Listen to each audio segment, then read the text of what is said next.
was 20 years ago that the Federal Disability Discrimination Act came into force in Australia. Its aim was clear: to eliminate discrimination against people with disabilities. But on its anniversary, the Act has come under fresh scrutiny because of a legal case involving a 78-year-old disabled woman and budget carrier Jetstar's domestic policy, not allowing more than 2 people needing wheelchairs on the same plane. John Taylor reports.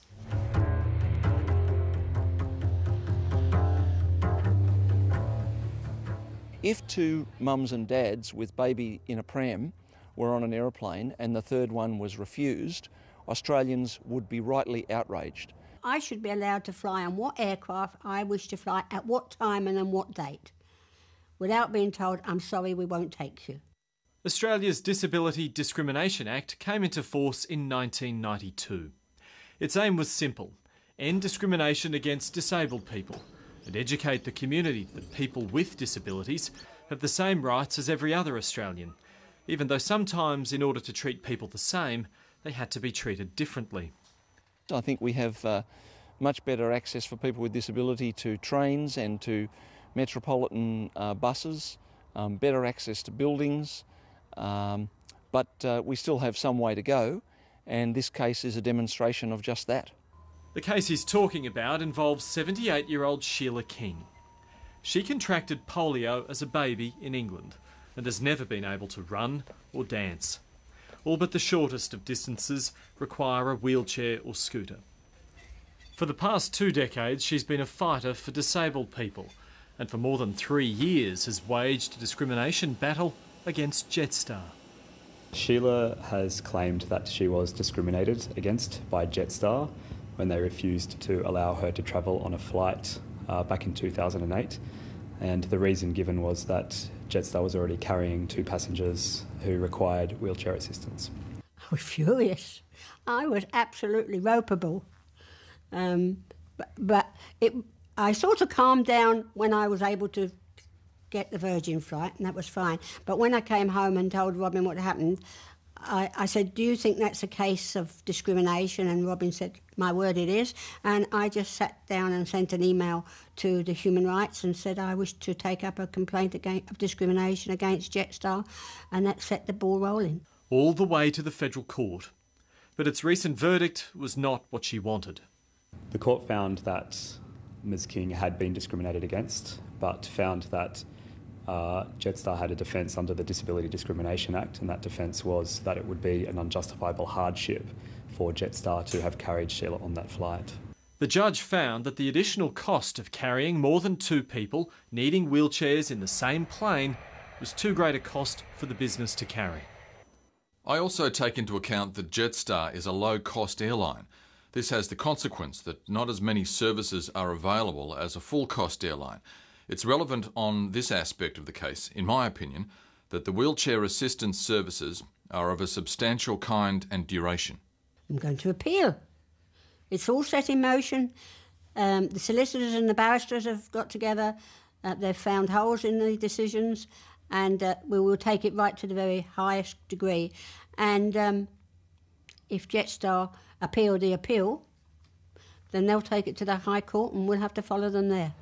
Jetstar says the ruling recognises its commitment to affordable, safe, low-cost travel to all Australians.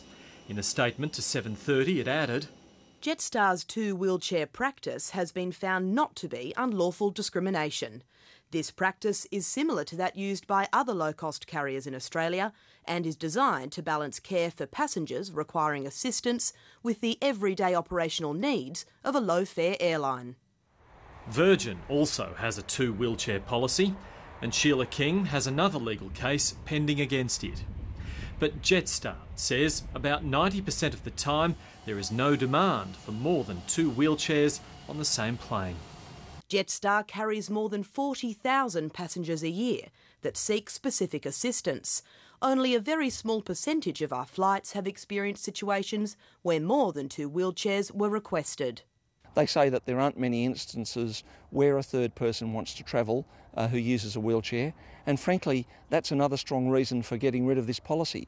If it's unusual, if it doesn't happen very often, then it's not going to hurt them very much to change the policy. But Disability Discrimination Commissioner Graham Innes wants to go further. He wants the government to make a two-wheelchair policy illegal. Yes, I do, absolutely. I think that we oughtn't to have uncertainty on this issue.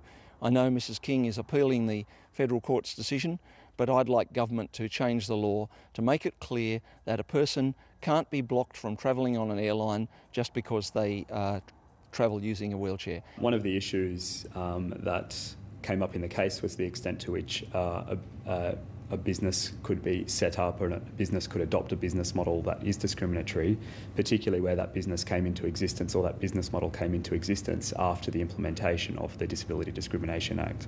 And in this case, the Disability Discrimination Act came into force in 1992, and Jetstar came into existence after that. Sheila King's life of disability advocacy began in 1991 when she moved to Hervey Bay near the Sunshine Coast. And the very first day we said, well, what should we do? And I said, let's go look at the beach. But when we got there, I couldn't get down to the beach. There's 16 kilometres of beach with 32 accesses to it, not one that didn't have steps or soft sand. You couldn't get down to the beach at all. In the end, her husband had to pull apart her scooter, reassemble it on the sand and carry her down. It was an indignity that changed her life, leading her to serve on many boards and in official working groups. And despite spending about $20,000 of her own money on this case so far, and a further possible $20,000 in court costs, she's vowing to fight on.